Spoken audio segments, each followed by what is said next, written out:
Ever stood under a sky so wide your secrets felt small? Here on the heart of a cowboy, we ride the stories of the West. Campfire, truth's trail dust, memories, saloon whispers. Gritty humans, sometimes messy. Every tale is a horizon to chase. Subscribe, pull up a stool, and maybe find a little courage for your own frontier. Grit lived in Jack Mercer's teeth. It rasped his gums and turned the last spit in his mouth to mud. The sun looked hammered flat and nailed to the sky over Saguaro Flats. Heat pulsed up from the hard pan and set the air to wavering. His shirt was stiff with salt. His left side burned where a small caliber slug had nicked his ribs and settled in. He kept one hand pressed there, two fingers under the fabric, feeling the tacky pull of blood that had almost dried. He had lost the horse at dawn. The animal spooked at a rattler crossing the two-track, reared and tore free. By noon, Jack was on foot and crooked with thirst. By mid-afternoon, flies had found him. They clung to the corners of his eyes and walked the cut at his side as if it were a creek. He kept walking because standing still felt like a choice he did not have. The land fell away without warning. One more step and the earth tilted. Jack went down the shale boots, scrabbling fingers clawing for air. He slid on a fan of loose rock, knocked Sage and Chola aside, and dropped 10 feet into a slit of shade. The fall punched his breath out. He lay there with his back to the stone, looking up at a narrow ribbon of sky that had turned the weird green blue that comes before a desert storm. Sound came back in pieces. A naming wind. A far-off roll like barrels in a cellar. The smell hit next creosote, waking raw and clean. First drops tapped his face, fat and cold, then darkened the dust beside his head. He shut his eyes and let his jaw unclench. If he had a prayer left, it was small. Boot steps came soft on the stone. Not a stumble, a practiced sound weight placed where it needed to go. A shape cut the light. Fingers found his neck and held there firm and impersonal, counting something only they knew. Do not move. The voice was low and rough, smoke grit, a woman's voice used to not asking twice. He tried anyway, and the world tilted. She slid an arm under his shoulders and another under his knees. She was not large, but strength ran wire-taut in her. She did not lift him so much as angle him onto a sledge of canvas that smelled of dust and old leather. The drop of rain on his cheek grew into a patter. The patter grew teeth. They moved into the wall of the canyon. The opening was a dark seam you would miss if you were not looking. The passage narrowed, then opened into a room cut out of the stone. It felt like stepping into a lung, cool, close. The rain's voice muffled into a steady hush. She set him on a low pallet. The room was neat as a warning. Bunches of dried plants hung from a blackened beam. Glass jars lined a shelf, each one holding a specimen roots, like clenched fists, pale seeds, a twist of something that might have been snakeskin. A coyote jawbone grinned from a nail. In the corner, a shallow hearth smoldered. Beside it, a small anvil sat on a stump, a hammer laid across it. On the table, a scatter of copper offcuts caught the firelight and flashed dull red. She cut his shirt away and made a sound under her breath, not surprise and not pity. More like a ledger mark in a business she understood. She washed the wound with water that smelled faintly of iron, then pressed in a paste that stung clear to his breath. Vinegar. Mint. Something bitter and wild. She packed the paste with a square of cotton and bound it down tight. Breathe. She held his eyes while he did. He focused on her hands. Dark with sun, scar-mapped steady. A crescent-pale welt lived on the ball of her right thumb, old and deep. The rest of her came into focus by slow degrees. Hair black and heavy braided hard against her neck. Cheekbones sharp enough to catch light. Eyes very dark and very still. Name he managed. I am the person who keeps you from dying. She turned and crossed to the hearth. A small iron pot hissed. She stirred with a stick and watched how it moved. He swallowed. His throat worked around air. Jack Mercer. Lena Valles, she said without looking back. She brought him a cup. The brew climbed his nose and set his eyes watering. He drank because she held the cup there and did not move it. Heat ran down his throat and swam out along his arms. His hands went light. The ache in his side stepped back from a shout to a steady mutter. You are lucky, she said. The bone is angry but whole. Lucky is not the word I would pick. Her mouth flickered, then steadied. She set the cup aside and leaned to check the bandage. He saw a line of old burns on her forearm. Small round coins of pale skin, a scatter that told a story he did not know. When she reached her blouse, shifted, and a thin edge of a longer scar flashed along the lower ribs. It ran diagonal and vanished under the cloth. She saw him see it. Her back straightened a little. The room cooled by a degree. How long have I been down? He asked to fill the air. A while. She listened as if the canyon breathed words. Outside, water started to drum on the rock in earnest. The wash would be waking. He pictured Drybone Wash going from cracked chalk to chocolate surge in a dozen heartbeats. She lifted a hide across the doorway and pinned it to a peg. The light dropped to the circle of the candle and the low reddening of the coals. A line of wet formed at the threshold and stalled there. She checked it with a boot toe satisfied. His eyes adjusted. More details rose. A rope hung on a peg near the door, coiled careful, the fibers dark, where weather had licked at them. The stone jamb at that corner was worn smooth, a shallow groove at shoulder height, as if a line had rubbed there over many seasons. He looked away and found the copper again. One piece was thin and bent into a curve like a feather's vein unshaped past that. He did not know why that eased him. "Eat later," she said. "Sleep first." She dragged a blanket over him, a rough wool thing that smelled faintly of smoked sheep and a field he could not name. "Why help me?" The question got out before he could stop it. It sounded ungrateful in the small room. "Because you were here." She got up and moved through her space like it knew her weight.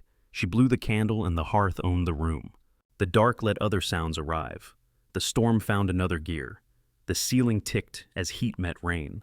The whole canyon seemed to breathe in the cool and breathe out the day. "You will not sit up," she said from near the door. "If you try, you will bleed again, and I will have to start over." "We have not started." He meant it as a joke. It came out as a truth he did not plan. She did not answer. The hide at the door pushed in on a gust, then settled. A thin thread of smoke from the hearth drew toward a vent Jack could not see. The room smelled of wet stone and bruised sage. He let his eyes close. The floor was solid and cool under his shoulder blades. He could feel the pulse in his side, slow and stubborn like a mule that has decided to live. The storm's voice filled the small room and reached down into whatever was wound tight inside him and loosened it by degrees. He slept. He woke to a new weight at his ankles and listened. The rain had thinned to a whisper. In its place, a different sound, steady and small. Cloth dragged across stone. Someone moving a mortar in a circle. He opened his eyes. Lena sat on a three-legged stool beside the hearth. She ground leaves in a stone bowl, her wrist loose, her face turned to the work.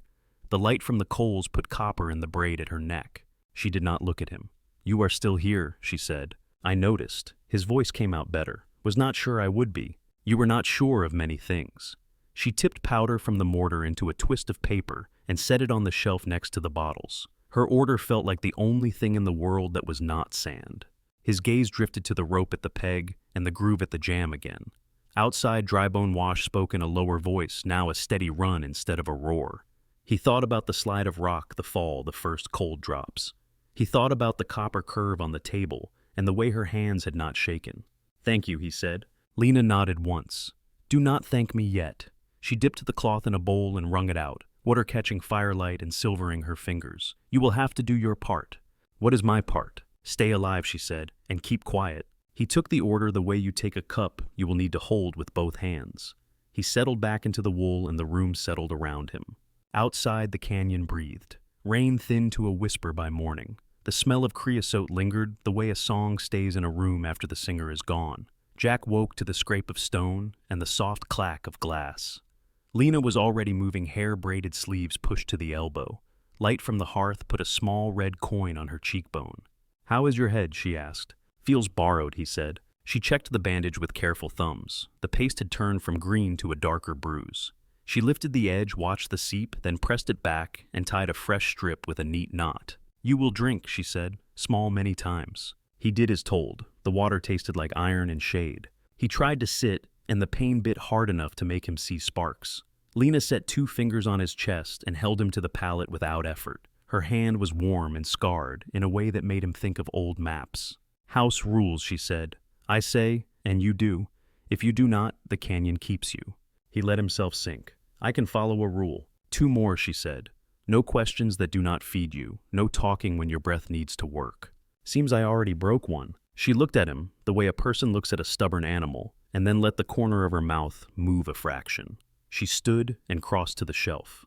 Jars made a whispering sound as she slid them aside. She measured a pinch here, 2 there, and a curl of dried bark, then put it all in a muslin bag. "For pain," she said, "under your tongue. Do not chew. Your teeth are not smarter than this plant." He obeyed. The bitterness climbed his jaw and numbed the hinge. His thoughts slowed to a pace that did not scrape. By noon, the rain had gone to a drip. The hide at the door was lifted and pinned wide for air.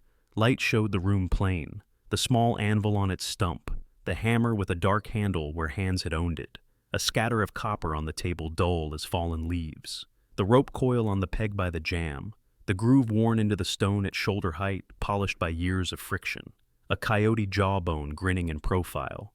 "Eat," Lena said, setting a bowl by his knee. Rabbit stew, thin but hot, with a leaf in it that tasted like mint and metal. He finished it and felt the fog lift a finger. "Let me earn a second bowl," he said. "You will earn it by not bleeding on my floor," she said. "Tomorrow you can sit on the stool." The next day he was on the stool. The day after that he stood. He made it 2 steps and the room tilted, but he did not fall. Lena watched without moving to help. When he reached the doorframe, he put his palm flat where the stone was grooved and stood there while his heart shook itself into a better rhythm. Outside Needle Canyon was a long, cool exhale. The walls rose in layered rust. Ocotillo and Prickly Pear put up their hard prayers. Far above, a hawk wrote circles that kept erasing themselves. Drybone Wash ran brown and quick, still speaking from last night. The terrace in front of the house was a patch of stubborn green wild amaranth, a few rows of something that looked like chard gone to seed, and a scatter of herbs in tin cans punched with holes. "Do not walk the wash," Lena said from behind him. "The crust lies." "Understood." He took a step, and the cut at his ribs tugged like a hooked fish. He held to the jamb and waited for the pain to finish saying what it needed to say. The doorpost under his fingers had a half crescent of charcoal at one corner, black burned into the grain of the wood. He touched it, and the ash came away faintly on his skin. He looked at her. That was before, she said. She did not look at the post when she said it. He went back to the stool and asked for work that could be done from there. She slid the tool basket toward him. Hinges, a door hook, a handful of bent nails, a dull paring knife with a nick in the blade. He found a flat stone and drew the knife on it until the rough place disappeared, and the edge sang in a way a knife ought to sing. He wrapped rawhide tight around the axe handle where it had split and tied the binding with a wet knot so it would shrink and hold. He pulled the hinge pins, cleaned the rust with sand, and set them true. The door stopped complaining when it moved. "You have done this before," she said. "Fathers teach what they can," he said. "Mine taught me to hear water," she said. She picked up a jar, listened to the way the herbs moved inside it, and put it down again. The day grew warm and then leaned toward evening. The canyon took back its long shadow. Flies softened to a few slow movers. Jack slept a little and woke to Lena's boots on stone. She had been outside and come back with a small bundle of something bound in sinew. She set it on the table next to the copper and untied it. Inside lay a clutch of pale roots like curled fingers, a handful of seeds, and a strip of dried snake skin. She worked in silence for a time and then began to hum low. The sound was not words. It did something to the room. The hum found a pocket in the stone and made it softer. Jack found his breath matching the rhythm without meaning to. When she noticed, she quieted as if embarrassed. "What language is that?" he asked. "The one for plants," she said. "Does it talk back?" "Sometimes," she said. It was neither a joke nor a confession. She put the roots to dry on a net of twine near the ceiling. On the third morning, he made it to the yard with his hands free. He went slow, letting his feet learn the ground. Over by the goat pen, a length of wire had come free and stood out like a question. He made a mental note to tie it back when he had line in his hands. He breathed through the ache and felt a kind of ease take root in the body parts that were not hurt. A sudden harsh cry snapped the air. He turned. A juvenile hawk hung in the barbed wire that fenced the far edge of the terrace garden. One wing was caught where the barb had punched through the thin membrane near the wrist. The bird beat the other wing and then went still, eyes high and wide. Jack moved without thinking. He had the knife he had honed and a strip of cloth. He got close and reached. "Stop," Lena said, voice flat and strong. He froze. She came to his side and took in the scene in a single look. "No blood on the ground," she said. "Not here." "Snakes." "Yes." She crouched and the hawk looked at her. She set one hand gently on the hawk's head and her thumb touched the hinge of its beak. The bird blinked. She made the low hum again almost under her breath and waited. The hawk's unpinned wing eased against its body. She nodded once and turned the bird a fraction to free the angle. "Hold the wire," she said. He gripped the strand and pulled tension away from the barb. She slipped the skin free, steady and slow. The barb had made a clean hole, not a tear. She folded the wing in with 2 fingers and held the bones where they were meant to lie. "Cloth," she said. He gave her the strip. She wrapped it around the joint tight enough to support, but not choke. The bird watched her the whole time. When she finished, she stepped back and let the hawk sit on her palm. It stood frantic but unmoving, a tremble running from talon to shoulder. She lowered her hand and the bird hopped to the top rail, sat, and then drove itself into the bright air with a ragged beat. Jack let the wire go and leaned against the post. His side complained, but this time it felt like a complaint he could carry. "You do not like debts," he said. "I like the canyon quiet," she said. "Birds are part of quiet." He nodded. "Thank you for keeping me part of it." She looked at him once and then away. "Do not pull on the pen wire again. It will just tear." "I will fix it with new line," he said. "After your side closes," she said. He went back inside and sat. His shirt stuck to him where the bandage had warmed, and he peeled it free a little so the air could work. Lena set a tin cup next to his elbow. The water inside had the cold of the storage jar and the taste of clay. "You will not go near the wash," she said as if reading a list. "You will not touch any jar that is not yours. If you hear me speak to the bones, you do not answer." He took a sip. "Bones talk better than people." "Today they do," she said. Later he took the knife back up and stoned it one more time to a near mirror. He ran his thumb across the edge and felt the tiny pull. He watched Lena at the hearth. She stirred the pot, tasted with the tip of the spoon, adjusted with a pinch, and tasted again. When she bent, the hem of her sleeve lifted, and he saw the small circular scars on her forearm more clearly. They looked like old burns the size of a match head. A line of a different kind ran along the ribs beneath her blouse and disappeared. He looked away so deliberately she could see him do it. "Good," she said without turning. "You learn when not to look." "I am not blind," he said. "You are polite." He almost said more, and thought better of it. Toward evening, wind came down the canyon in a cool line. The hide at the door breathed in and out, and the candle flame leaned toward the vent hole in the roof. Drybone Wash had gone from speech to whisper. A bowl on the low shelf held a shallow skin of water. Every so often the surface shivered, though no one had touched it. Somewhere in the stone the storm still lived small. He felt the room settle in his bones the way a horse settles under a rider that will not kick. He watched the rope coil throw an oval shadow against the wall and the copper curve on the table, catch a fraction of firelight, and return it. He did not say it out loud, but he took inventory and found the tally changing. Hunger had turned to room for food. Pain had turned to a place for work to sit. Panic had become a quiet that was not empty. Lena set 2 bowls out. "Eat." They ate without words. The stew carried wild onion now, and fat from a rabbit that had not been lean. When they were finished, she rinsed both bowls and turned them upside down on a cloth. She took a short look at the door and reached to touch the black corner of the post with the backs of her fingers, as if making sure the burn was still only history. Then she blew the candle, and the hearth's red coin held the dark where it needed to.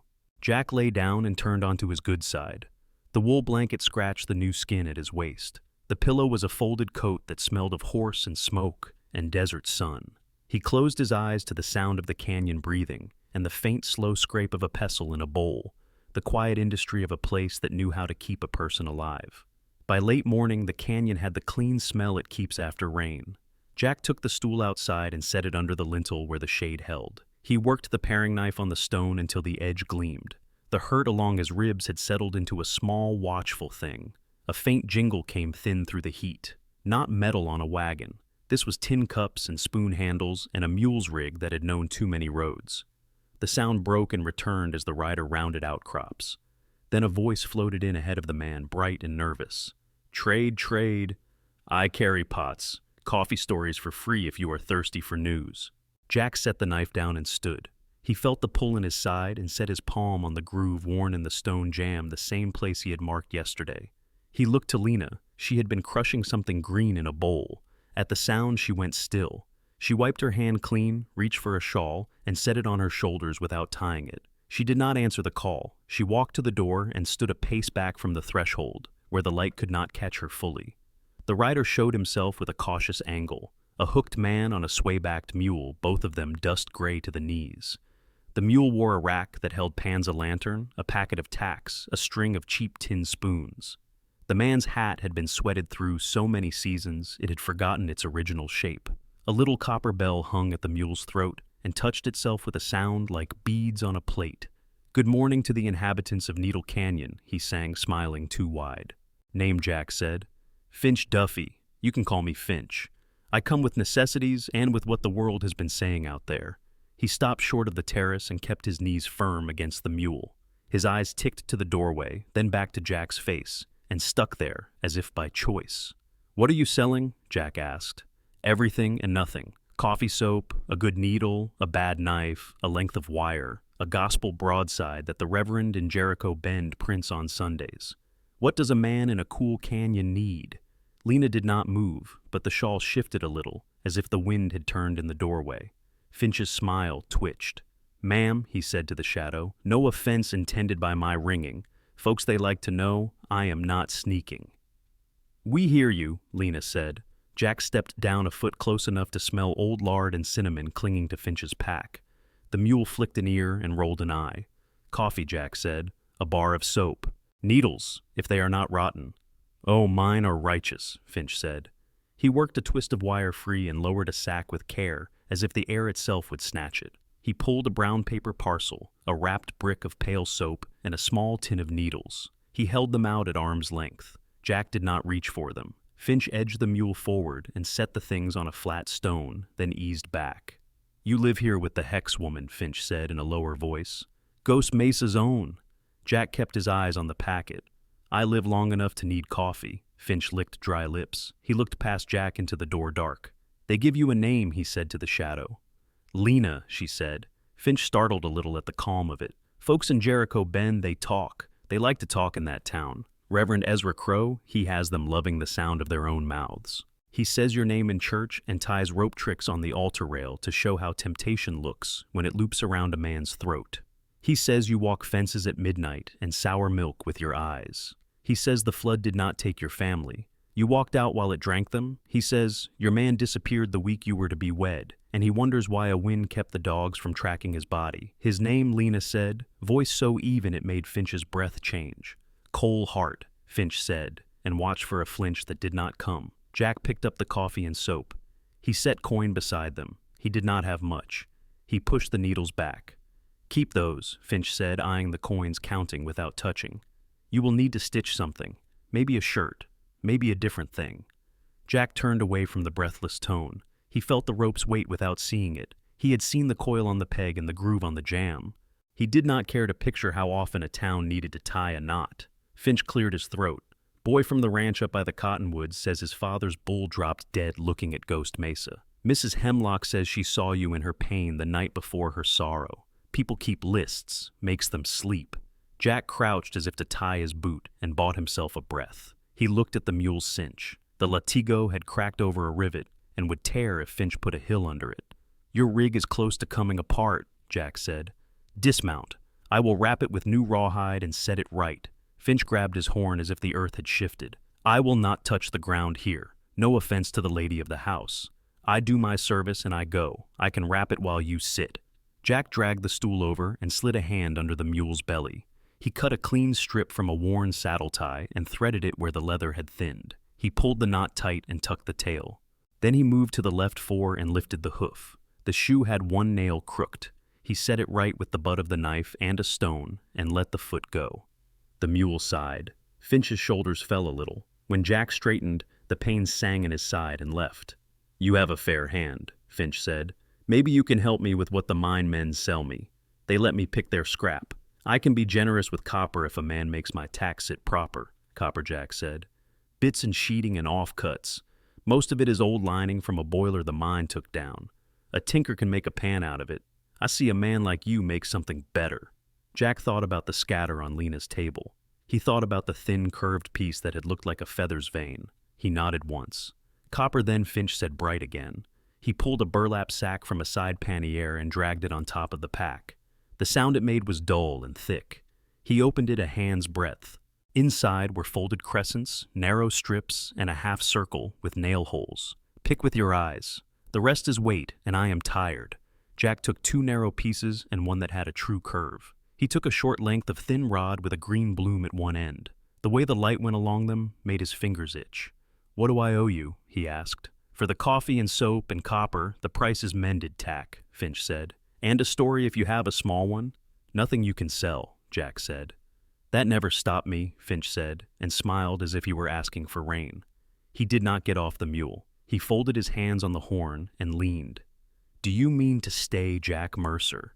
Jack did not answer that. He walked the chosen copper inside and set it on the table near the anvil. Lena was at the shelf sorting seeds with the pad of her thumb. Her face did not change when she saw the metal. "Trader says my name in Jericho Bend," she said. "He says, everyone says your name," Jack said. He stood close enough that he could see the line of small scars on her forearm, again the circles like old coin. The shawl had slipped a little, and he saw the edge of a different scar at the ribs before she pulled the wool close. "Do you need him to stop?" he asked. She closed the jar with 2 taps. Words are water after rain. They go where the ground lets them. Jack nodded and went back outside. Finch had turned his mule in a slow circle so that the animal's head pointed out of the canyon. "Reverend Crow has a new sheet he is printing," Finch said, restless again. "Talks about a harlot in the rocks. He ties a knot in the rope in the square, tosses it up, and makes it drop over a post while he talks about sin. Folks clap. People love a man who shows a trick while he says God." "You spend too much time listening to another man's Sunday," Jack said. "It pays. People tip better after a scare." Finch glanced at Lena's shadow again and touched his hat brim. "Ma'am." She did not answer. She was back to her work. Finch swallowed. "You are a brave man, Jack Mercer. Or you are a fool. I am not calling you either out loud." He gathered his reins, tightened his knees, and clicked his tongue. The mule stepped, and the bell at its throat rang once. Finch raised a hand without turning. "I would keep your door barred at night," he called. "Coyotes learn a man's route. So do men." Jack watched the little string of dust the mule's hooves made until it laid itself down and disappeared. The canyon held the quiet like a bowl. When he stepped inside, Lena was standing at the table. The pieces of copper lay grouped in the clean spot near the anvil. "What will you do with those?" she asked. "See if they want to be something," he said. She gave him the smallest nod and returned to the mortar. He set the copper where the firelight reached and coaxed a coal into flame. He fed it with thin sticks until the hearth breathed strong. He set the narrow pieces to warm on a flat stone and watched the color move across them. When the metal was ready, he took the hammer in his right hand and let its weight do the work. He shaped the curve to a line that felt true in his palm, then struck a groove for a quill down the length. He used the tip of the knife to cut small barbs along one side, not too many, just enough to catch light. He filed the edges until they did not bite. He drilled a small hole with a heated bit from the little rod twisted, and leaned until copper softened, then cooled the piece in a bowl of water. The hiss lifted a smell like pennies and rain. He threaded a leather thong through the hole and wrapped a short length of rawhide at the top to keep it from sawing the copper. He held the finished feather in his palm. It caught the glow in a way that looked like something alive. He did not have a name for it and found he did not need one. Lena came and stood across from him. The candle made a careful shine on the scar under her sleeve and then dropped away. "What is it?" she asked. "A thing to carry," he said. He let her see it and then closed his hand. He did not yet offer it. He tucked it into a pocket in his bedroll where the wool would not scratch the metal. She studied his face and then went back to the hearth. She stirred the pot and lifted the spoon to taste. He watched the movement and felt a steadiness take a kind of hold. Outside, Drybone Wash spoke in a low voice, and the hawk he had seen earlier traced a slow circle high enough that a man could miss it if he wanted to. Jack sat and wiped the hammer handle clean with a strip of cloth. He put the copper offcuts in a neat stack for later. He set the blade on the shelf where a hand would not reach it by accident. The rope on the peg hung quiet. The groove in the jamb looked shallow as a wrinkle on stone. The room took the shapes of the day and kept them. The air changed before the light did. Ants started carrying eggs up the bank. Birds cut short their chatter and vanished into holes. The sky went from an honest blue to a green that did not belong to daytime. Jack felt the hair on his forearms lift. The canyon drew its breath. He was at the doorway, palm on the grooved stone, when the first strike came. White fire walked down Ghost Mesa and split itself across the ridge. The thunder arrived flat and wide like a sheet snapping over a bed. A wind pushed through Needle Canyon with a smell that cleaned the mouth. Creosote and wet stone, the raw first taste of rain. Lena was already outside. She had a bundle of stems in her hand and had not set them down. She stood at the edge of the terrace where the earth fell toward Drybone Wash. Her braid had come loose. Black hair lifted and streamed. The world brightened without light. The second strike hit farther off, a cold white root climbing the sky from the ground. Lena, Jack said. Water came in fat drops that spotted the dust, slow enough to count. The drops became many, then they were a sheet. Drybone Wash woke all at once and found its voice. The sound was deep and carried stone in it. Jack took a step into the rain and stopped. The wash rose fast enough to scare a thinking man. Lena did not move. She looked at the sky and opened her mouth. What came out was not words. It was a sound pulled from a place lower than anger. It went up into the rain and broke on the rock walls and came back different. She dropped the stems. They stuck to the wet ground and slid. He went to her and put a hand on her arm. She tore free. Her nails raked his forearm. She did not look at him. She looked at the boiling water where the wash had been flat. She said one word, mother, then another, brother. The rest he could not hear over the flood. Come in, he said. You will get sustiun. She laughed without mirth. Cold, she said. It was not an answer. The wash swelled again and pushed into the terrace edge where he had meant to tie new line.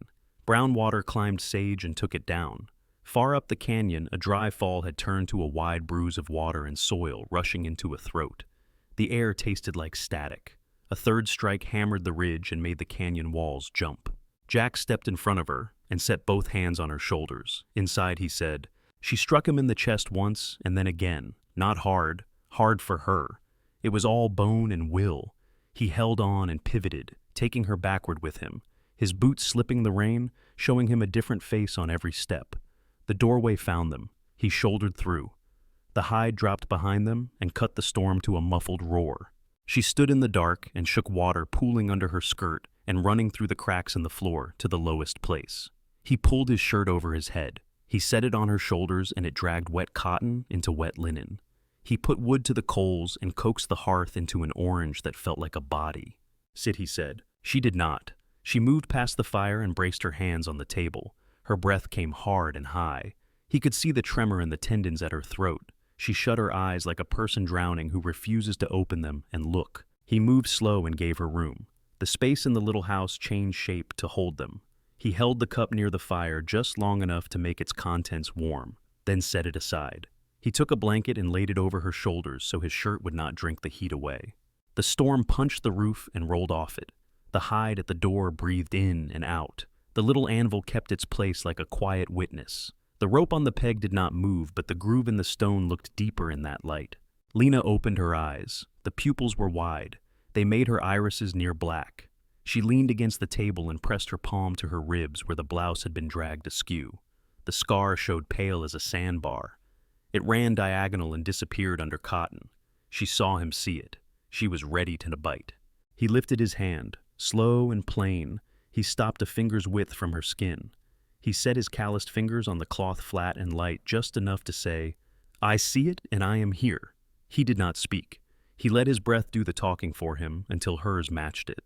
The corner of her mouth trembled once. The wild sound in her throat eased. She did not pull away. He leaned in a little, and the kiss they shared carried salt and smoke and the clean knife of rain. It was not a taking. It was a shelter. She let him hold it for a count of 3. Then the terror found a new place to live and shouted again. She pushed him back with both hands. She went a step and found the wall with her shoulder. No, she said. No, you cannot. She shook her head and water came from her hair and her lashes.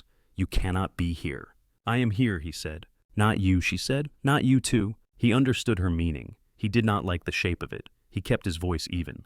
I am not going anywhere tonight. She looked past him to the door and the hide that moved on the wind. She set her hands on her head and gripped her own hair. She pulled once and let go. She looked at the hearth, at the little anvil at the copper on the table, all the things that made the room stay a room. Then she wrapped the blanket tighter and slid to the floor and sat with her back to the wall. Her breath found a lower place. He fed the fire and sat where she could see him, but not too close. They listened to the wash speak loud and then less so. The candle pressed a thin gold circle on the ceiling. A slow trickle ran down the jamb from the crack where the stone met the wood and made its way to the low side by the hearth. When the worst had passed and the storm went to a steady fall, Jack put more wood on and set the cup in Lena's hand. The liquid smelled like willow and something else that had softness in it. She sipped. Her face did not change, but her shoulders let go a fraction. That sky. She spoke like a person telling the truth for her own sake. It was the same. The sound. The same. Water came like a wall. My mother's hand left mine. I have the feel of the skin under my fingers. I have it still. He put his palm on the floor and felt the cool of damp earth come up through his bones. There was nothing to say to that. He could not drown out a memory with words. They sat until the candle made more smoke than light. She stood finally. The blanket slid down. She set it on the stool. Her hair had dried in waves that stuck to her neck. She looked at him without asking for anything, and that looked more like asking than if she had begged. He took his bedroll and laid it in its place. He moved slow and careful so the room would not startle. He lay on his good side and let the dark hold them both. The storm moved east, and the canyon found its night sound. Morning brought clean air and mudsuck underfoot. Drybone Wash still ran, but it ran with purpose now, not anger. The sky went back to plain blue. Lena was at the shelf when Jack opened his eyes. She ground something in a mortar and did not look at him. "I am going to Jericho Bend," he said. "We need flour. I need a better head for the axe. Nails." She went still, a small still, as if she had caught a falling jar. She put the pestle down and wiped her hands on her apron. She reached under the pallet and brought out a skin pouch. It made a coin sound when it moved. "Use this," she said. "I will pay it back," he said. She nodded and set the pouch near his hand. Her eyes were unreadable in the morning light. He touched the leather. It felt old and best kept closed. He tied it to his belt and found his hat. She walked with him to the mouth of the canyon where the slope met the flats. The ground held his boot prints where the mud was heavy. The sun had not yet burned the shine off the stones. The country beyond the needled walls looked flat enough to trick a person into thinking it was easy. "Do not talk more than you need to," she said. "Do not let the Reverend speak for you." "He speaks for himself," Jack said. She looked at him a long moment. "Come back before heat," she said. He took the path that skirted the worst of the wash. He moved slow through the Ocotillo and the Cholla that leaned toward a man like they mean to ask for blood as toll. The flats opened, the air thinned. The track into town showed itself mostly in the way the grass had decided not to grow there. Jericho Bend grew out of the dust, like it needed permission. A few false fronts along a cross street, a church with a steeple that wanted to be taller than its faith, a corral, 2 stricter houses with boardwalks in front. The Blue Star Saloon wore its blue paint like an old shirt. Beale's General had a bell on the door that did not ring even when the door moved. Jack tied his hat string under his chin and walked up the boardwalk. The men on the bench beside the store stopped talking. A woman across the street who beat a rug stopped beating and held the handle like a club. A boy with a hoop froze and then pulled it against his chest. Inside Beale's, the air smelled of flour dust and kerosene, and a mouse that had died under a shelf and been found. The counter had been nicked by knives more than by coins. The man behind it wiped a spot that had been wiped too much and left a gray streak. "Help you," he said. "Flour, 5 pounds, a sack of salt, 1 axe head that will not shatter, nails in a small box." The storekeeper pulled the salt and flour without looking up. The axe head he laid on the counter slowly, as if it might quit if he set it down wrong. He kept his eyes on Jack's face and pretended not to check whether there was a mule tied outside that he recognized. Mercer came a voice from the doorway. Reverend Ezra Crowe filled the frame like a cold wind. He wore black that had seen more dust than washing. He stepped in and did not take off his hat. He looked past Jack toward the street, as if he was speaking for an audience, not in the room. "You sleeping in the rocks with the harlot," he said. He let the word sit. Jack turned enough to see him without giving him his whole body. "I am buying flour," he said. The Reverend smiled the way a man smiles when a thing he has practiced begins. He touched the rope loop that hung from his belt. He lifted it and let it fall in his hand. He did not tie it. He only reminded the room that he could. "Sin loves to talk plain," he said. Beale cleared his throat and found work that needed doing 3 feet away. Jack set coin on the counter. It rang once. He gathered the salt and flour and put them under his arm. He took the axe head and nails and turned for the door. Crow stepped aside as if he were polite. His mouth made a shape that could have been a prayer. Jack did not listen to it. He walked down the boards and crossed to the Blue Star Saloon. Inside was cool in the way deep shade is cool. A fan of fly specks spread over the mirror. A man asleep with his face in his arms near the window woke and remembered where he was. Old Lem Norris leaned his hip against the bar and watched Jack come in like a show. "Whiskey," Jack said. "You look like a man who needs coffee," Lem said, but he poured the whiskey all the same. Jericho seems bigger when a man is thirsty. Jack threw it back and felt the burn speak clear to his wound. He set the glass down. It clicked. "You got yourself the canyon woman," Lem said. He said it without spit. He said it like a person naming a wind. "Reverend says she bewitches." "Reverend says many things," Jack said. Lem scratched his chin and looked out the window toward the church. Cole Hart was a type who took a room in here and left bad tips. Mean with his horse, mean with his hands. He was to marry that girl. Then he was gone. Folks like a story. So, they did not pick the simple one. Jack did not say what he thought the simple one was. He looked at his empty glass until it was only glass. Lem poured another and slid it across. You keep your quarters. This one's from me. You go now. The air outside is not for lingering today. Jack nodded. He stepped into the light and felt it harden his eyes. The street held its watchers. No one spoke. He set his things on the mule's back and cinched the load tight. He did not hurry his hands. He did not go slow either. He mounted and let the animal choose the first steps until he felt its gait and set it. At the edge of town, a little girl stood with a pail. She looked at him, and then at the dust on his boots, and then at his face. She did not move aside. He guided the mule around her and tipped his hat with 2 fingers. The flats took him back. Heat lifted off the ground in a shimmer that could hide a thing if a man wanted it to.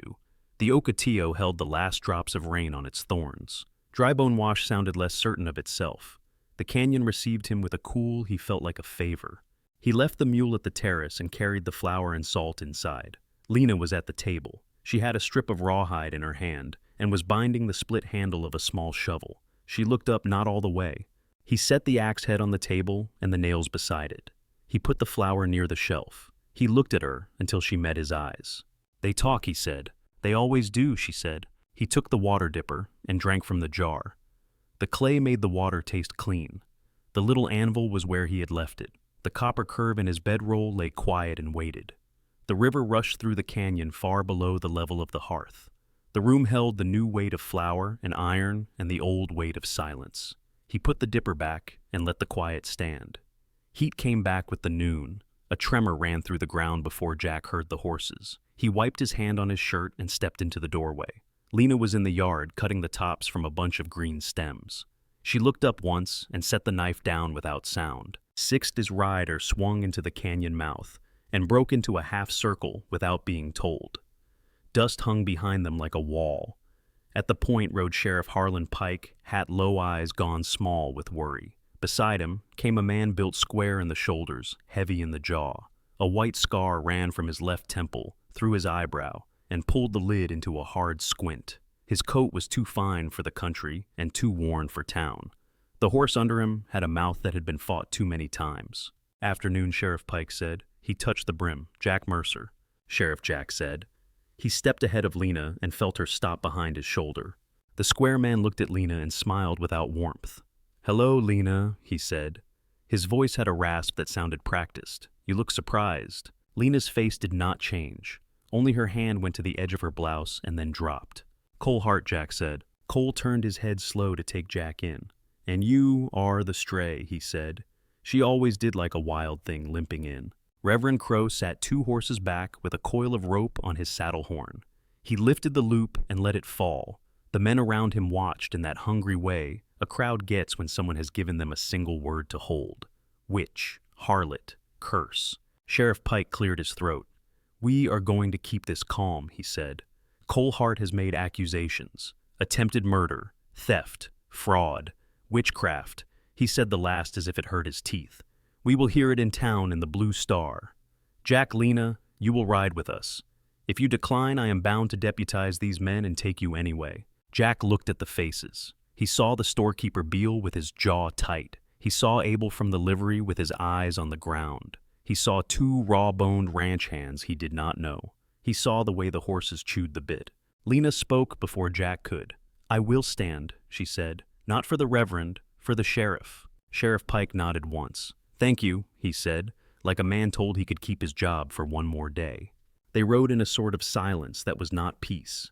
Dust took the tongue. Jericho Bend waited with doors open.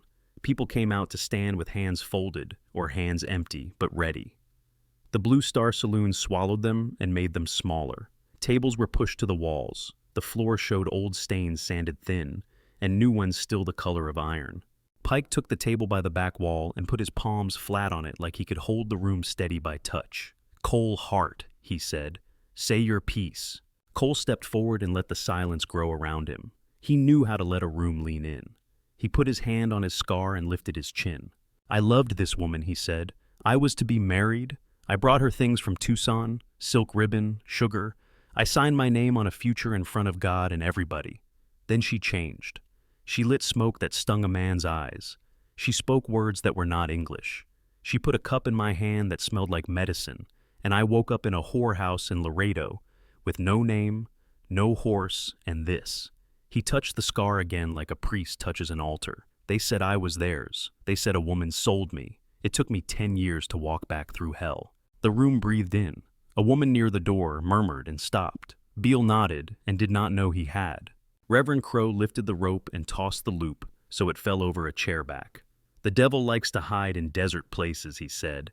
The devil likes a woman who will not bow. Sheriff Pike raised a hand. Reverend, you will speak when asked. Crow smiled and set the rope on his thigh. Jack felt Lena's breath by his shoulder. He felt it quicken and then settle. She stepped forward. The space made for her was smaller. My father taught me plants, she said. He taught me how to cool fever and stop a bleed and make a baby turn when it is wrong. He died when water took our land to men with paper. We came north. The flood and Drybone Wash took my mother and my brother and left me pushing mud from my mouth. The town took me in, and then it did not. She lifted her fingers to the collar of her blouse and pulled it aside enough to show the white line that crossed her ribs. The room leaned forward as one thing. The women saw it first. Cole Hart came to my house the night before a wedding, she said. He had whiskey in him. He called my work filth. He said he would mark me. He did. He said if he could not have me, then no one would. He pushed me down. I reached my knife. I stuck him to stop his hand. I thought I killed him. The flood came that week. I dragged him to the wash and I let the water take him. I was alone. I was afraid.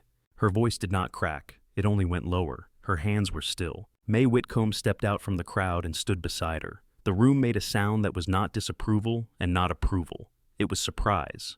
May looked at Reverend Crow, then at Sheriff Pike, then at Lena. This woman saved my grandson, May said. Reverend prayed. It was not enough. She came in snow with steam and leaves and made him breathe again. That is all I have to say except this. You men judge quick because you do not bleed. Cole's smile thinned. She lies, he said. She always lies. Ask any man whose crop borders Ghost Mesa. Ask Mrs. Hemlock about her sorrow.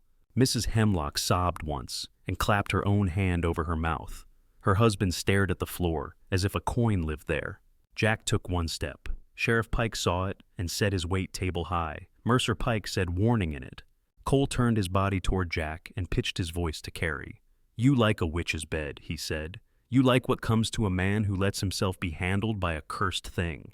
Jack crossed the last foot with a speed that did not look like much. He hit Cole in the throat with the hard part of his fist. The sound was small. Cole folded and went to his knees with his hands at his neck, eyes wide like a struck steer. The room jumped back. The rope fell from the Reverend's hand and hit his boot. Enough, Pike shouted. He came around the table and put his palm up at Jack's chest and his other hand on the butt of his pistol without drawing it. Jack Mercer, you are under arrest for assault. You will cool off in my cell. I will not have a killing in my hearing. Jack looked at Lena. Her eyes were black and bright, and for 1 second all the noise in the room died under that look.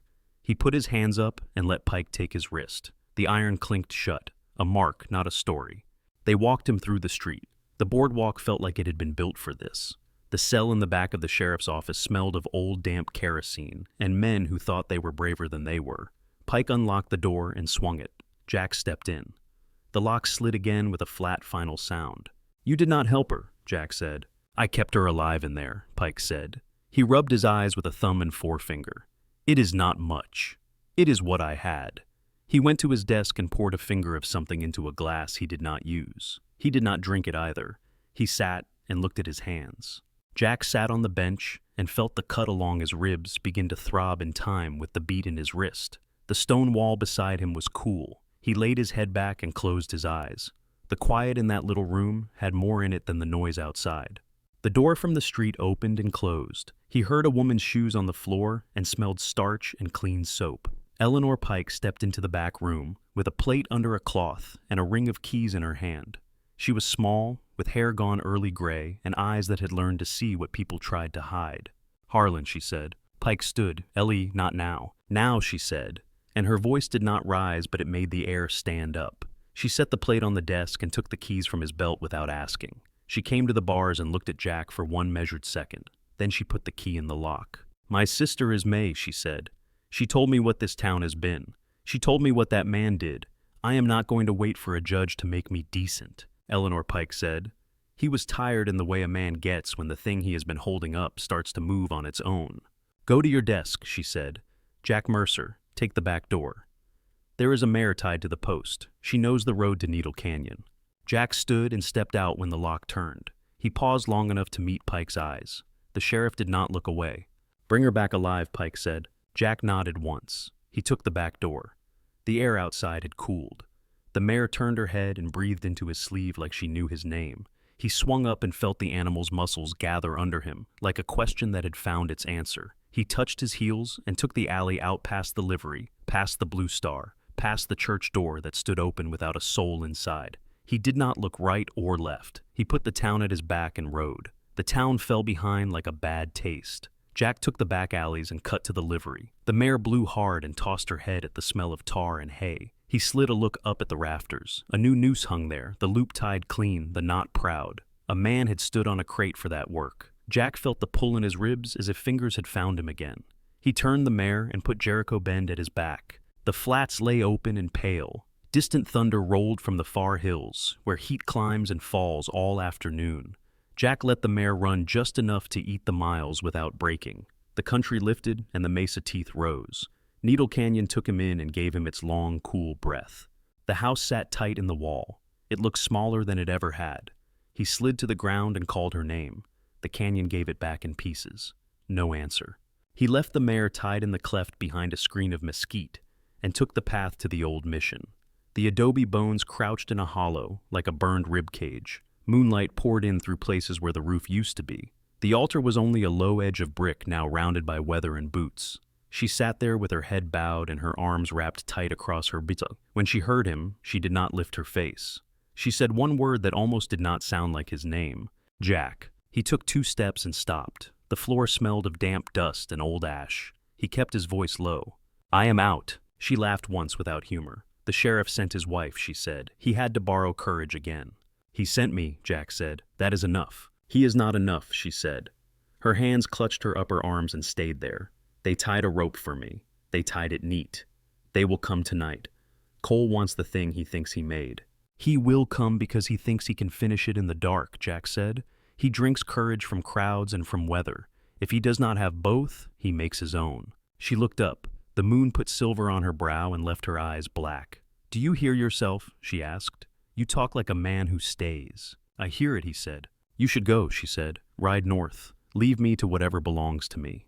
He stepped closer and she rose to meet him. They stood with the broken wall at their backs. Wind came through the teeth of the ruin and moved a dry prayer flag someone had tied there long ago.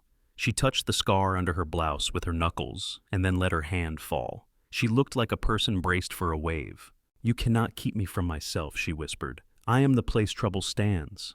He lifted his hands until they were near her shoulders and did not touch her. You did not make this trouble, he said. You did not make him. You did not make their need for a thing to point at. I will not put an empty saddle between us. She shut her eyes and dropped her chin. Her breath left and came back slow. We go home, she said. They rode in the shadow of the wall and left the mission behind like a story told wrong. At the canyon mouth, Jack stopped where the path narrowed and listened. Somewhere, a poor will called. Far off, a coyote barked twice and then was done. The wash talked low. No clink of tack yet. No metal sound. They reached the house and slid inside. Jack barred the door with the heavy table he had built. The wood dug into the jam where the groove lived. He worked by feel, setting the weight where it could do the most work. He pulled new boards from the stack beside the half-raised frame of the new pen and nailed them across the small window, leaving a slit the width of a finger where a rifle might live. Lena lifted the pallet and brought out a cloth-wrapped object. She set it on the table and opened it.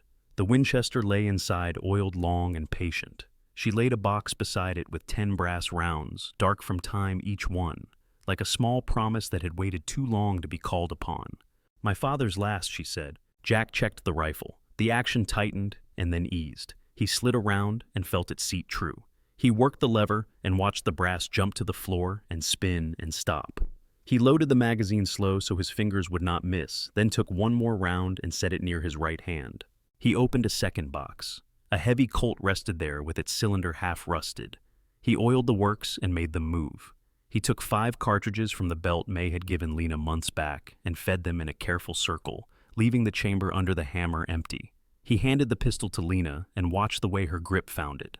It looked wrong and right at the same time. "Do you know this?" he asked. "I know how to stop hands," she said. "I will learn the rest in the moment." They moved with the simple economy of people who have lost the luxury of talk. Jack dragged the water jar to the corner by the hearth and set a cup there. He put a second cup near the door and filled it once, then drank it himself. He touched the black corner of the wood post with 2 fingers. He put out 2 more small flames where a candle did not need to be. Lena stacked cloths, a bottle that did not look like water, and a bundle of clean linens. She put a small bottle in her pocket and did not name it. Laudanum had a look to it that did not need introduction. A scrape touched the stone outside like a mouse that had learned to be quiet. Then another. Jack laid the rifle on the sill and put his eye to the slit. The night made a gray line where the ridge stood. A man stepped into that line and then out of it. Another took his place. Shapes moved in the low brush along the approach. A smell of lamp oil rode the wind, subtle and mean. A voice rose high and carried like a prayer said wrong.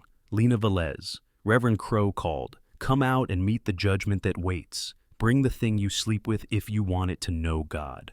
Lena stood beside the hearth with her pistol low and both hands on it. Her face had gone quiet in a way that was not afraid. Jack spoke without moving his head. "He brought boys who like to see a barn burn," he said. The first arrow hit the old roof timbers of the new pen with a soft thump. For a slow count, nothing happened. Then the rag on the arrowhead woke and found breath, and the beam took flame. Another arrow followed and shook itself into the thatch. The pen caught at 2 corners and learned to talk in the language of fire. Heat slid along the ground fast and hungry. The canyon walls took the light and threw it back. "Window," Lena said. "I have it," Jack said. A muzzle flash popped on the ridge. The first bullet put dust into the room near the slit and pocked the far wall. Jack did not flinch at the impact. He counted to 2 and watched for the next flash, then sent a round for it. The report in the small room could have left ringing in a man for days. The rifle pushed back into his shoulder. On the ridge, a man cried out and dropped. Another pulled him back by the collar and went low. At the door, something heavier than a man hit the wood. The table jumped and settled. The second hit came with a shout. Jack took one more look through the slit to make the ridge keep its head down. He swung to the door and took the axe in his left hand, the lighter hand. He slid the rifle to the hearth where he could get it again. The next strike cracked a joint. Leah yelled and stepped clear without losing her bearings. He planted his feet and gave the table a push from below and let the door roll back a fist width. 2 men shoved in with shoulders wide and eyes small against the smoke. The first took May's shotgun in the chest. She had come, and Jack had not even heard her feet. The blast threw her back to the wall and folded the man where he stood. The second went for Lena. He had a grin that did not fit his face. He raised a pistol. Lena fired first with both hands, and the shot took bark off the post at the corner of the door. The man laughed once and moved in. Jack met him a step inside. The axe bit shoulder found bone and stopped. The man tried to grab the haft and hold it. Jack fed him a knee and took his balance and twisted and drove the blade free. The man fell and did not get up in a way that there is no mistaking. The fire outside talked hotter now. Smoke slid along the floor in a thin layer and gathered at the low places. The wash answered it with its own voice, slower and wet. A shadow filled the doorframe like a grin. Cole Hart stood there with his pistol low and his teeth showing. His eyes were not right. He did not look at Lena or May. He looked at Jack and saw a mark he could put a hole through and erase. "It is over," he said. His finger tightened. Lena moved. She did not think about it. Jack saw a blur. She hit him with her shoulder and pushed him hard. The shot cracked flat and a hot nail tore through her. She gasped once, a sound that made the hair on Jack's arms lift for a different reason. She dropped in his hands and put more blood on his shirt than any man could spare. "Lena," he said, quiet and fierce all at once. He dragged her into the corner by the hearth and put his body between her and the door. She blinked and tried to push up and could not. He pressed his palm to the wound and felt heat that had nothing to do with fire. May slid across the floor on her knees and put her hand on top of his. "Hold," she said. "Hold hard." "Drop the gun, Cole!" Sheriff Pike's voice shouted from the dark, cut clean and hard by fear that had found a use. He stood in the doorway with his pistol out. Behind him were 3 farmers with rifles up and their mouths open to breathe. One of them was Ephraim Cutter. His hands trembled and his jaw set hard enough to break a tooth. Cole turned his head. The grin slid from his face and left the mean behind. He looked at the Reverend and found him useless. He took the man in black by the collar and shoved him forward and bolted for the window. The glass was gone. The frame cut his coat. He hit the mud outside and rolled. Pike lunged after him and vanished into smoke and rain glare. A shot from outside made the window flash. Then the sounds that follow a fight grew quiet in a way that lets a person hear breathing again. Inside the room, the fire had settled to a steady on the pen and was starting to die in the rain that had come back in a slow fall. Smoke lay low.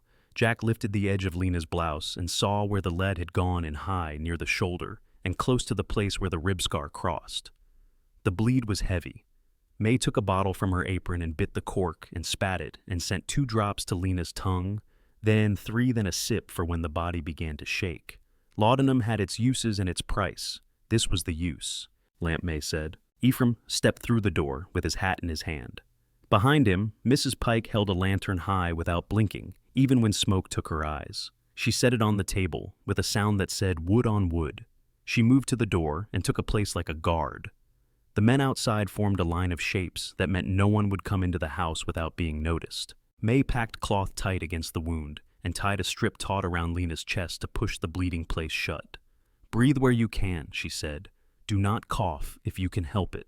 Lena nodded once as if to signal she had heard from far away. Jack looked at the water jar and then at the door. He brought the jar and set it near and poured over his own hands until blood let go and the skin showed again. He looked for more holes and found none. The wound was deep. The direction was bad and he could not think about that. He made his hands keep moving and held the cloth where May told him to hold it. Sheriff Pike came back through the window hole and stood in the light like a man who had stepped out of a river. His hat was gone. Mud hung from his coat hem. He dragged Cole by the collar. Cole's pant leg was dark and wet, and he had both hands on his thigh and looked small. Pike dropped him just inside the door, like something that needed dust and did not deserve a bed. He looked at Reverend Crow, who still crouched in the corner, with his rope fallen across his lap like a dead snake. Pike picked up the rope and set it on the table. He did not say scripture. He did not say law. He looked at Jack's hand on Lena, and at May's hands covered in blood, and at Mrs. Pike with the lantern, and at Ephraim with his hat in his hands. He stood there until his breath slowed. "This stops now," he said. He did not raise his voice. The words laid themselves down, and the room made space for them. Cole tried to speak and swallowed the sound. Reverend Crow found a prayer that fit in his mouth and did not use it. May glanced up at Jack. "Keep your hand," she said. "Do not let go." He did not let go. The fire outside failed, and the rain put its fingers into the last embers until they winked out. Inside the house, the little coin of the hearth held. The wash talked to itself in a steady run. The rope lay quiet on the table, and the groove in the jam did not look deeper or shallower. Jack counted Lena's breaths with his. He counted until counting became the only thing that made sense. Dawn came in on a thin coin of light and laid itself on the wall above the pallet. The rain had rinsed the canyon clean. Smoke clung low to the ground around the charred pen and then lost heart. Inside the house, the air smelled of wet ash whiskey and iron. Lena slept with her breath hitching high. May Whitcomb had set her bandage snug and tight, then sent the sheriff to find a sober man and a quiet corner for his prisoners. Mrs. Pike kept the lantern steady until the room remembered it was a room again. Ephraim Cutter stood at the door until his hands stopped shaking. They left one by one and took the noise with them. Jack did not leave. He sat on the floor with his back to the wall, his hand on the fresh wrap, his eyes on the little rise and fall under it. When a tremor ran through Lena, he put his other hand over her wrist and named the bones there to himself until the shake passed. Day slid into night. The wash kept speaking in the steady voice it had found after the rush. In the dark hours, Lena muttered into an old place. She called for her mother once and then went still, and he thought she had slipped. He put his mouth near her temple and told her the room they were in. Stone, fire, copper, rope. He told her his name and he told her hers. She breathed again. On the second morning, May came back with a basket. She set it down and pushed Jack toward the door, with the look of a woman who knew where to put people. Outside, the wind moved through the ocotillo. The world smelled of damp dirt and crushed leaves. He washed his hands in a basin until the blood stain let go for good, then went back in and held a bowl while May mixed something in it that smelled of clove and a bitter root. She tipped it to Lena's lips and let a mouthful go in. "Tomorrow we cut," May said. Jack nodded. He went for wood and found only what he had set aside. He split it to kindling so the hearth would not have to fight and stacked it where a hand could find it without looking. Night lifted and dropped again. The fever climbed as if it had a rope to pull on. Sweat ran along Lena's hairline. He wiped it away and wrung the cloth and folded it new. She talked in the voice a person keeps for when no one is listening. She spoke to floodwater and to a boy ghost who laughed and ran ahead of her along a bank. She asked the sky to be ordinary and then scolded it when it was not. May came early with a kettle and a bundle of bandage rolled tight. She boiled water until steam put a veil on the ceiling and then moved the pot to the side. She put a knife on the anvil and poured whiskey on it and watched the drips run off the blade and vanish. She looked at Jack. "You will hold her," she said. He took position at Lena's shoulders and braced her with his weight. May met Lena's eyes. "Bite," May said, and set a leather strap between Lena's teeth. "Do not be brave. Make the sound you need." Lena nodded once. May lifted the bandage and found what she needed to find. The entry sat high near the shoulder.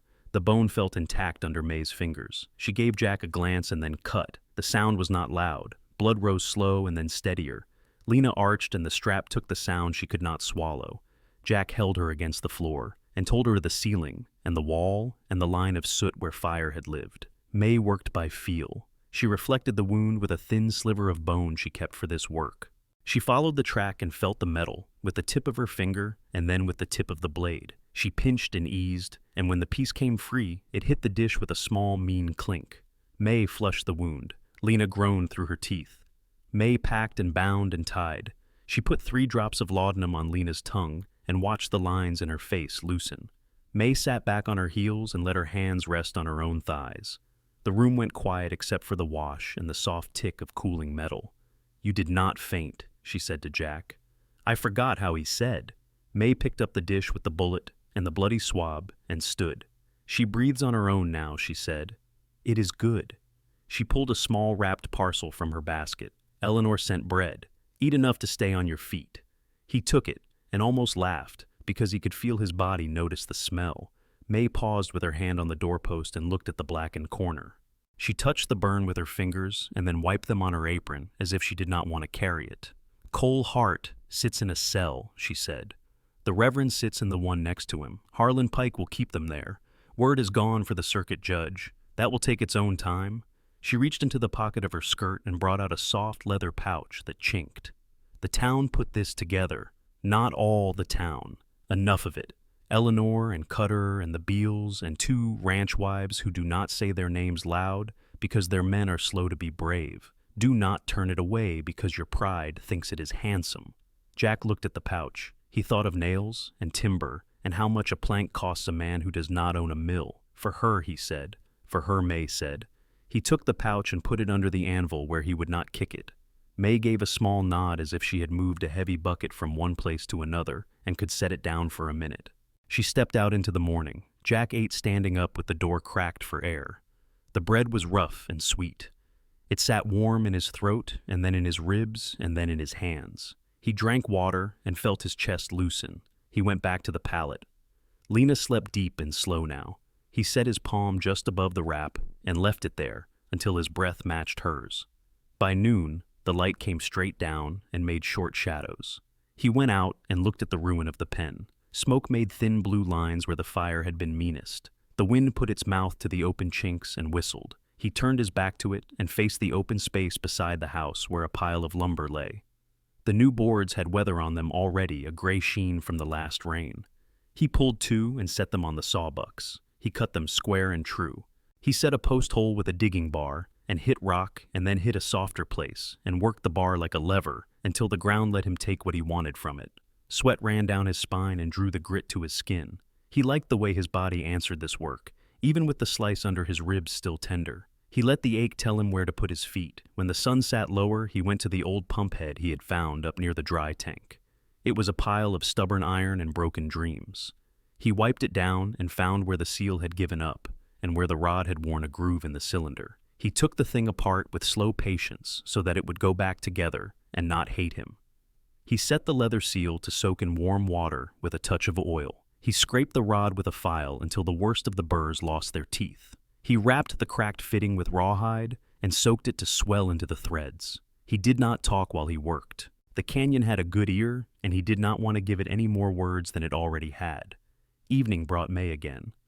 She checked the bandage and made a face that was not quite a smile. "Looks like a fight I can win," she said. "Keep the wrap tight. She will kick when the pain wakes up.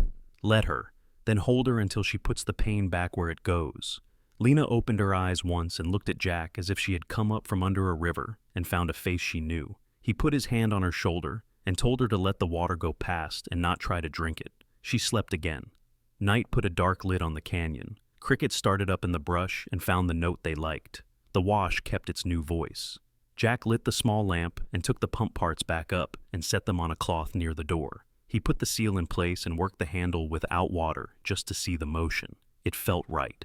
He walked to the new post and strapped the pump head on and tightened the bolts in the pattern his father had taught him, so a plate would pull down even and not warp. He set the pipe into the shallow well they had dug to catch the last of the seep. He primed the pump with 2 dippers and then worked the handle. The first 7 strokes were only effort. The 8th changed the sound. The 9th brought a cough. The 10th gave him a thin line of water that sagged and then picked up its own weight. He kept the handle going.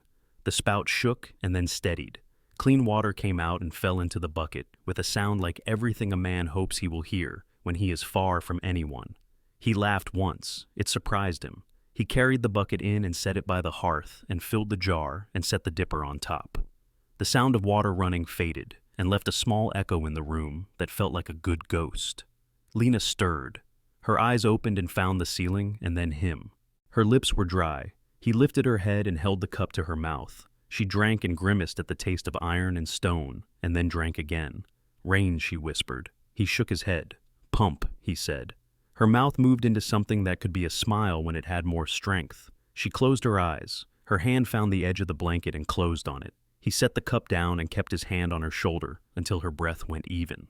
Sheriff Pike came just after full dark with hat in hand. He stood outside the door with his head turned so his words would not wake a sleeping person. He held a small bag in one hand and a ledger in the other. "I brought receipts," he said, "and what the town says it is for. If you need a signature to stand up in front of a judge, I will sign it." Jack stepped outside and let the night touch his face. He took the papers and looked at the names. Eleanor, May, Beale, Ephraim. 2 more women who had left only a first letter. He folded the page and gave it back. "It will stand," Jack said. Pike pointed at the charred pen and did not quite meet Jack's eyes. "I should have stood sooner," he said. "You are standing now," Jack said. Pike put a hand to the brim and left. His steps faded on the rock. Jack went back in and latched the door. The room held the smell of new water and clean bandage and a little heat from the hearth. He checked the lamp and turned the flame down to low. He sat on the floor and leaned his shoulder to the wall and let the stone hold some of his weight. Outside, the canyon breathed. Inside, Lena slept with her palm open on the blanket and her mouth soft. He watched the line of light on the wall move until it went away. He watched the rope on the peg throw its oval on the stone. He closed his eyes and kept his hand near her wrist and let the pump's slow drip count time where a clock would not. He slept without meaning to and woke to the same small, true sounds. The kind that mean a house has learned what to do. Morning set a quiet hand on the canyon. The pump tapped a slow drip into the bucket. Jack woke on the floor with his shoulder to the wall and Lena's pulse steady under his fingers. Her breath rose smooth. The wrap held. Hoofbeats came fast and ragged, a boy's rhythm that did not care what it broke. Jack was on his feet before the sound reached the door. A dun pony slid on slick rock and checked hard at the terrace. The rider was narrow, all elbows, and fear. "Ma'am," he blurted past Jack into the dim house. "Is the healer here?" Lena pushed herself up on an elbow and blinked until the room found its lines. "Tell me," she said. "Luke Bell," the boy said, breath skipping. "My ma is Martha Bell. The baby is sideways. She screams and stops and then goes quiet. And I hate that worse. May Whitcomb is away to the north. Reverend says pray and Pa says he will fetch a saw, and I will not let that be the thing that happens. Please." The old word moved in Lena's face. She drew a breath that found a place to stand. Pain put a shadow in her eyes and then stepped back. She swung her legs to the floor and stood. Jack came close without touching. "You are not ready to ride long," he said. "We will take the mule," she said. "You walk." Luke wrung his hat with both hands. "Please," he said again, softer now, the hope already in it, as if she had said yes. Lena pulled her blouse straight and tied the band at her shoulder tighter. She went to the shelf and filled a bag with what she needed without naming any of it. 2 glass vials, a packet of dried leaves, a strip of clean muslin, a small knife wrapped in oilcloth. She took the bottle no one mistakes for water and slid it into the bag. Jack saddled the mule with clean hands and set the cinch true. He took her by the waist and let her use him to climb. She winced when the muscle pulled, and then she was seated and the wince was gone. He tied the bag to the horn. Luke swung back onto the dun and turned sharp like a bird. They crossed the flats at a steady pace. Jack walked beside the mule and kept his eyes on the ground where the chola arms reached to gather blood out of the unwary. The sun climbed. Dust tasted like old pennies. A hawk rode a slow circle high enough that sound cannot touch it. Jericho Bend saw them coming and arranged its face. Women gathered on the boards, aprons twisted in their hands. Men stood in doorways and looked at their boots. Reverend Crow watched from the church steps with his rope coiled clean, his mouth tight. The livery rafters still held the new noose. It hung quiet in the high shade like a word nobody wanted to say out loud in daylight. Luke led them to a narrow house with a porch that had sagged in one corner. 2 women stood there with their palms pressed together hard enough to whiten the knuckles. When they saw Lena's braid and the set of her jaw, they stepped aside without being told.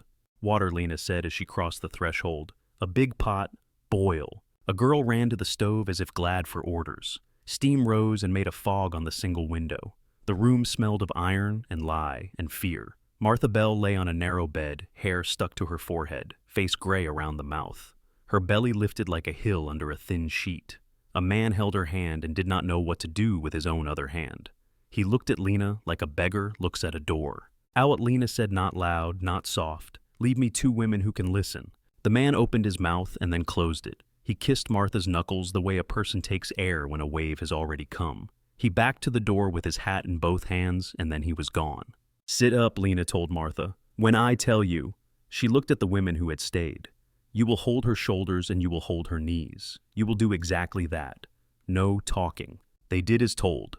Lena washed her hands in boiled water and shook them dry without wasting a cloth.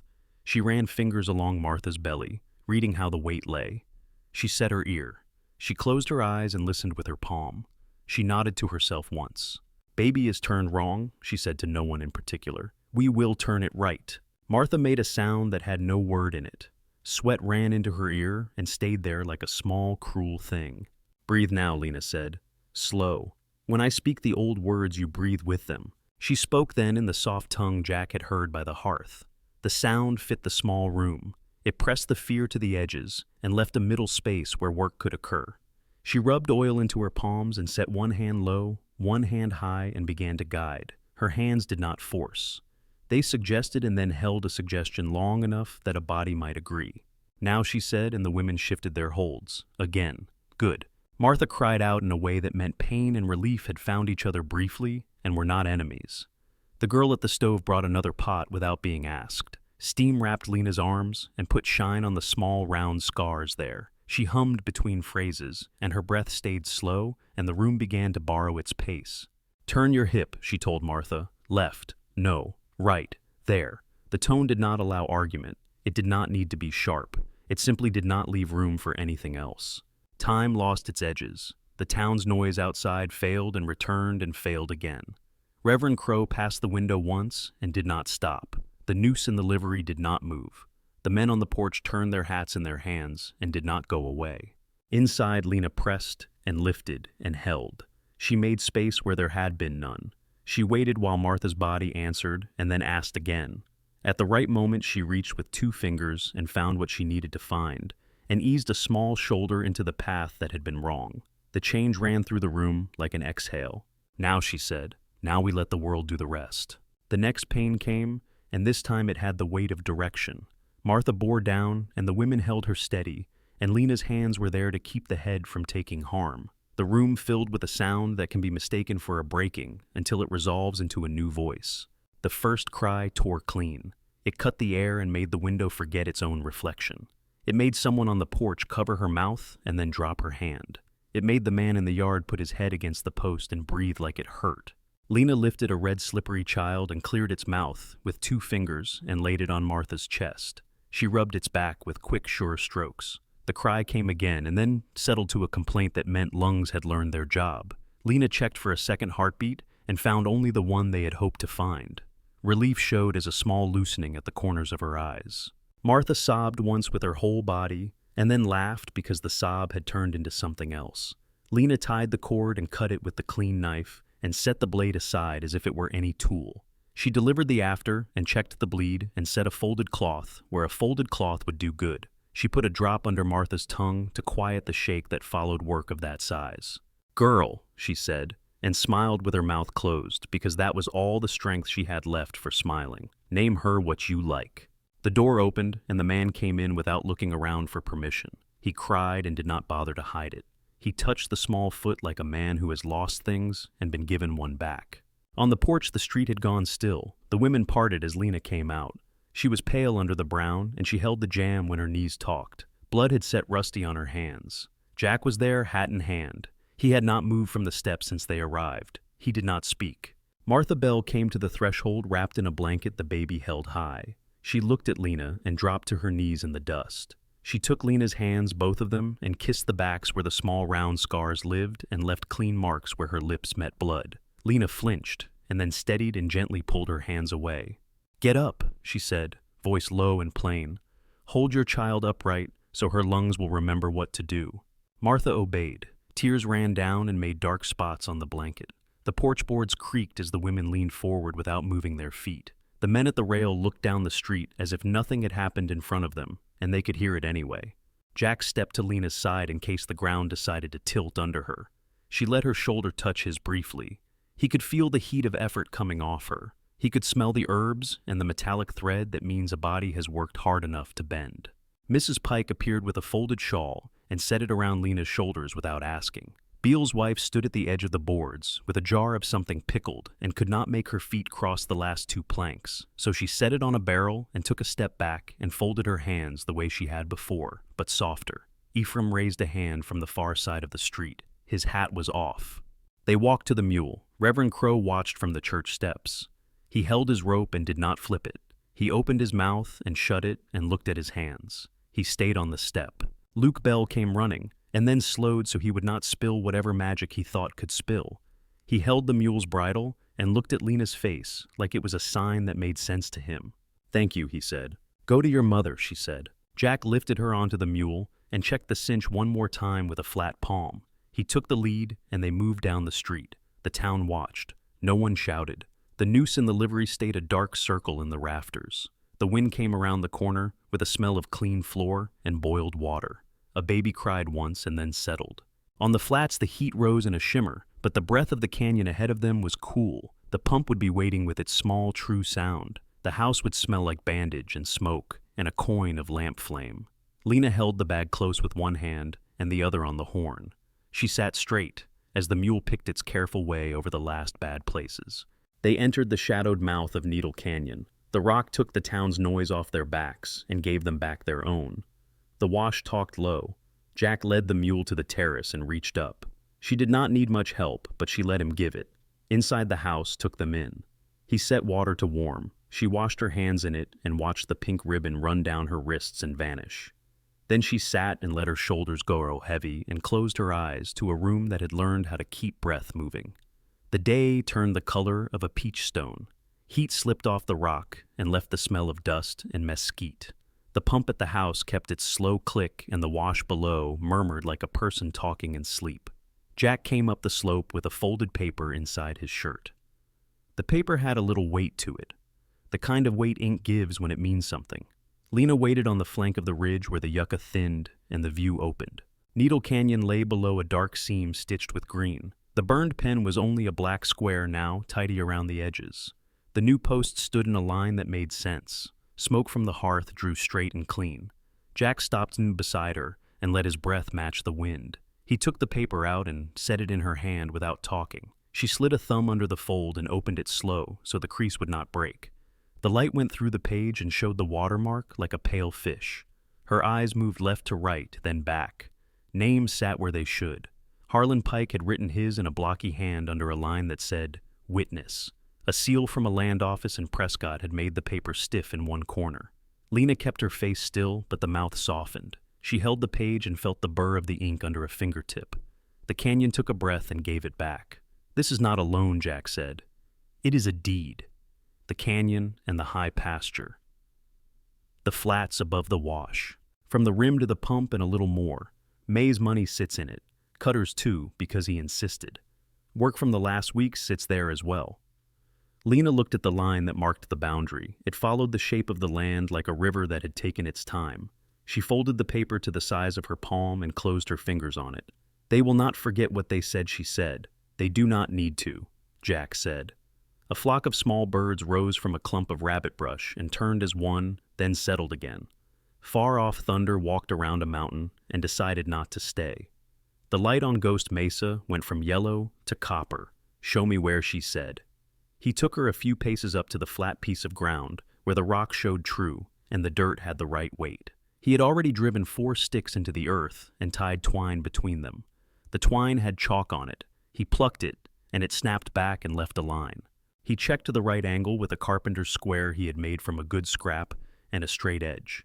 He did not say the measurements out loud. He set a smooth river stone in one corner and pressed it to bed with his heel. Lena watched his hands. She stepped to the line and set her toes on it. She faced the canyon and looked down the length of the twine that would one day be a wall. Wind came up the cut and put cool fingers on her jaw. She closed her eyes and lifted her face. When she opened them again, he saw the same look she had put on when a baby cried and lived. He reached into his bedroll and took out the thing he had made when the trader left. The copper feather lay on his palm. It had taken on a deeper color since he had cooled it in water. The groove down the middle caught the light. The small barbs did what they were meant to do.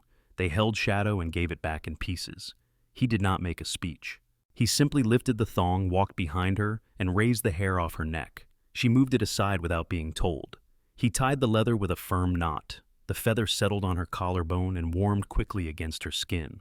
It made a small sound when it touched the button at her blouse. A quiet, pleasant tap. She put a hand to it, not to check it, but to feel the way it lived there. The red in the sky put bronze in the metal and lit her throat. She looked at him, and the small smile came back for a longer stay. "I have something," she said. She drew a red bandana from her pocket. It had been washed until it had gone soft. The edges were hand-stitched where a machine had missed. She took his left wrist and set it to hers. She wrapped the cloth and made a simple knot and pulled it snug. The ends hung and stirred in the breeze. "My grandmother taught me this," she said. "Before we left the valley that had water every spring, she said, 'Tie what you mean to keep.'" Jack turned his hand and felt the cloth hold. He did not try to be elaborate with words. "I will be here," he said. "I will be here," she said. They stood like that while the sky did its work.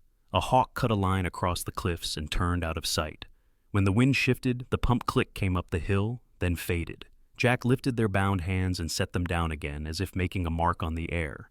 He walked to the corner and took the digging bar in both hands and set its tip on the chalk line. He leaned his weight on it and pushed until the bar hit small stones and passed them. He pulled quarter-turn set and pushed again. The sound went down the shaft like talk into a well. He lifted the dirt with the shovel and set it aside. The smell of cool soil rose. Lena crouched and crumbled a clod between her fingers to see how it broke. It fell clean with a little shine. He set a squared post in and checked it with a plumb bob he had made from a brass nut and a string. The point settled over the mark. He tamped the fill back in with the handle and listened to the tone change when the earth took the post and did not wish to give it back. The post stood straight, a plain thing that meant place. Lena stepped close. She put her palm flat to the new wood and left it there, as if giving it part of her heat. The bandana tugged their wrists close. She felt the beat in his hand at the same time as the beat under her own skin. Down in the canyon, the rope on the peg hung quiet in the house. The burned corner of the doorpost stayed black, no bigger and no smaller. The copper feather rested where she had set it and did not burn or cool. The wash kept its low voice. A coyote sounded twice on the far side of the ridge and then let the night take its turn. They stood until the first star showed. Then they walked back down the slope with their wrists still tied. The cloth pulled a little and gave. The house was a square of shadow with a small coin of light where the hearth lived. He unknotted the bandana in the doorway, and she folded it neat and set it on the shelf, not precious, only present. The new water in the jar reflected the fire once before it went still. Lena woke while the sky still held the last of night. The house breathed slow. The pump tapped a small sound. Jack slept with one arm across his eyes, the other hand open on the blanket, as if he had dropped a tool mid-task. She slid clear without pulling the sheet set, her bare feet on the cool dirt floor, and stood until the room found its edges. Outside, Needle Canyon wore a thin mist along the wash. The air had the taste of stone that drank and kept a little of it. She crossed the terrace and took the narrow path down. Silt along Drybone Wash had dried on top and held a crust you could read with your toes. It gave under her weight and then held. A dragonfly lifted and traced a line over the water that remained in the deeper pockets. Something caught her eye in the new bank where the flood had laid fresh earth. A plant no taller than her wrist, stems green as glass, leaves oval and clean. At the tip of one stem, a single flower had opened. The blue in it did not belong to sage or sky. It was a blue that seemed to make its own light. Not yarrow, not mugwort, not any of the old names. It lived in a small patch where the silt was still damp, where a trickle from the bank had kept a secret pool under the surface. She crouched until her knees felt the cold of the ground. She set one finger to a leaf and pressed just enough to see the skin give, and then spring back. It smelled faintly of iron and something like rain that has not fallen yet. She put her palm to the earth beside it and felt a cool rise. She smiled without any effort. The smile felt like a door swinging inward. A hawk marked the lightning sky with a slow circle. Down the canyon, a coyote laughed twice and was done. The new posts on the ridge caught a pale line of dawn. The burn pen was quiet. A thread of smoke rose from the hearth and went straight up until it lost itself. Footsteps came soft behind her. Jack walked to the edge of the wash and stopped at her shoulder. He did not speak at first. He looked where she looked. "It grows in silt," he said. "It chose well," she said. He crouched so they were level with it. He set his hand flat in the mud and left a print he did not mind leaving. "What is it called?" he asked. Lena let the silence answer for a time. The blue darkened and then brightened as a breeze moved air between it and the ground. "I do not know it," she said. "Not yet." Jack nodded. He rocked back on his heels and stood. He offered her his hand. She took it and rose. The copper feather at her throat warmed quick where the sun touched skin. The bandana from last evening hung folded neat on the shelf inside, but a strip of red thread had caught on her wrist when she dressed and stayed there like a small guard. They climbed the path. The day opened with the color of milk poured into black coffee. The smell of cedar rose from the cut ends of posts. Jack shouldered the digging bar and set it down by the chalked line. He rolled his shoulder until it sat right. Breakfast was simple and hot. He set a pan on the coals and the fat sang when it met iron. She tore a heel of bread and warmed it over the flame. Smoke went straight out the vent and put a thin flavor on the air that did not belong to burning, only to cooking. She poured water into a cup and tasted it new and sweet, a little stone in it still. He watched the water ride the rim and settle the surface a clean coin with a small tremor. They ate on the step with their boots touching and did not need to fill the space with anything. After she rinsed the tin bowls, turned them upside down, and left them to dry on a clean cloth, he checked the new axe head with his thumb and set 4 nails between his lips. The sun moved high enough to think about heat. A shadow of a cloud passed and the canyon cooled a breath. They set the next corner. He drove his bar into the chalked ground and lifted the first dry plug and set it aside. She crumbled the soil and nodded once. He set the post, checked it with the plumb bob, tamped earth back until the tone from the handle changed, a sound like a note finding pitch. She laid her palm on the wood and pressed the warmth of skin into the grain. She pulled her hand back and watched the print fade. From the doorway, the coil of rope hung quiet and harmless. The black on the corner post stayed where it was, a mark that belonged to a different fire. The pump lifted and dropped and gave a steady thread. The copper feather moved against her collarbone when she breathed. It made a soft tap against the button. A good tap. He looked at it and then at her face. She met his eyes and kept them. The hawk settled on a high spine of rock and made a sound that did not have much in it. It was enough. In the mid-distance, Ephraim Cutter worked a team along a strip of ground and lifted his hat when he saw the outline of the new frame. He set it back and clicked to his team, and they leaned in. Dust from his row rose like breath. Lena took the bag of seeds from the shelf and weighed it in her hand. She ran her thumb over the lid and set it back for later. Today was for posts and a line in her head she could walk with her eyes closed. She stepped into the rectangle to the spot where the doorway would be. The ground under that mark felt right under her feet, a little give and then firmness. She stood and faced the canyon and watched the wash flash a sliver of light through willows. She closed her eyes and listened to the house that was not yet a house. It had a sound already small and true, the way a violin sings a little when you pick it up, even before a bow touches it. Jack came to stand beside her. He laid the level across the top of the set posts and checked the bubble, then took it away. He foraged a smooth stone and placed it at the base of the nearest post where water might run. He did not say why. She knew.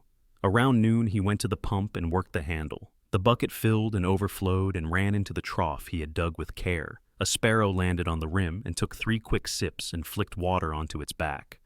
The drops sat as bright beads for a count and then ran into feathers. He carried 2 mugs inside. She drank and wiped her lips with the back of her wrist. He set the mugs down and saw her hands steadier than yesterday. He did not name it. Afternoon pushed heat into the stone. They sat in the patch of shade that shifted with the sun. She let her head rest against the wall. He closed his eyes and let the skin on his face feel the breeze without thinking beyond that. The cane chair he had mended held his weight without complaint. A fly tried a circle and then gave up. The wash talked on. When the light turned thin and yellow, they went down to the bank where the blue grew. The petals had closed a fraction against heat and opened again when shadow touched them. A second bud had lifted its head neighboring the first. Not open yet, only thinking about it. The damp underlayer had held. "Do we name it?" Jack asked. "Not today," Lena said. "Let it tell us how it likes to live." He nodded. He took his knife and set a small ring of stones to keep a boot from stepping on it by accident. He stood and looked at the line of stones, simple and enough. Back at the house, the hearth took small wood and turned it to a calm fire. The stew leaned toward onion and the last of a rabbit. The tin bowls went warm in their hands. The taste sat clean on the tongue and met water without argument.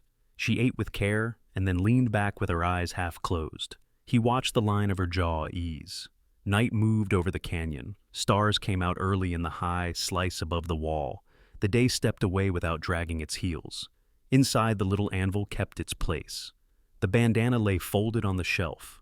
The copper feather rested where he had tied it. The rope did not cast a shadow when the lamp burned.